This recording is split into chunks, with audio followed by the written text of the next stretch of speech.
நான் கேட்டது 5XL, ஆனால் இவங்க சென்ட் பண்ணி இருக்கிறது 2XL.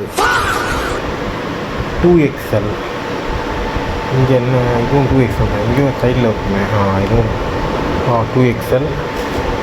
இது நான் டெஸ்ட் பண்ணுறதுக்காக போடலான்னு பார்த்தேன், ஆனால் பார்த்தா கை மட்டும்தான் உள்ளே போகுது, பாடி போக மாட்டேங்குது. 2XL.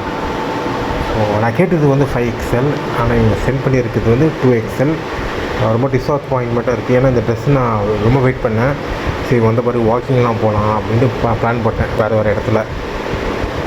அதுக்கப்புறம் நான் அவங்களுக்கு ஃபோன் பண்ணி நான் கேட்டேன், நான் இந்த மாதிரி வந்து ட்ரெஸ் வந்து தப்பாக சைஸ் அமைச்சிருக்கீங்கன்னு நான் கேட்டேன். அதுக்கு வந்து நாளைக்கு ஈவினிங் 3 o'clock வந்து உங்களுக்கு நான் செக் பண்ணிவிட்டு சொல்கிறேன்னு சொல்லியிருக்காங்க. இப்போ நாளைக்கு ஈவினிங் வரைக்கும் நான் வெயிட் பண்ணணுமா? ஒரே டென்ஷனாக இருக்குது. சரி, ஓகே கைஸ், அவ்வளோதான். அதுக்கப்புறம் இன்னொரு முக்கியமான விஷயம், இந்த கலர் நான் கேட்கவே இல்லை, அண்டு இந்த கலரும் நான் கேட்கல. நான் கேட்டது வந்து வேறு கலர், 2 கலரும் கேட்கவே இல்லை.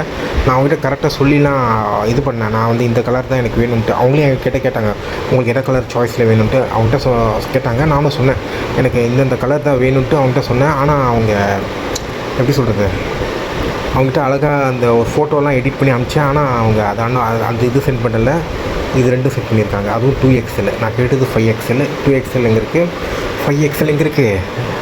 ஸோ இதான், இந்த 2 கலர் நான் கேட்கல. அண்டு இந்த கலரில் என்கிட்ட நிறைய டிஷர்ட் இருக்குது, ஓகேவா. இது இப்போ பேண்ட்டும் சரி, டிஷர்ட்டும் இருக்குது. இதில் வந்து என்கிட்ட ஒரே ஒரு டிஷர்ட் தான் இருக்குது. அண்ட் ஸோ இந்த கலர் நான் கேட்கவே இல்லை. So okay guys, bye. இங்கே இன்ஸ்டாகிராமில் பார்த்து தான் நான் வாங்கினேன். இங்கே ரொம்ப டிஸப்பாயின்மெண்ட்டாக இருக்கேன். So okay, by.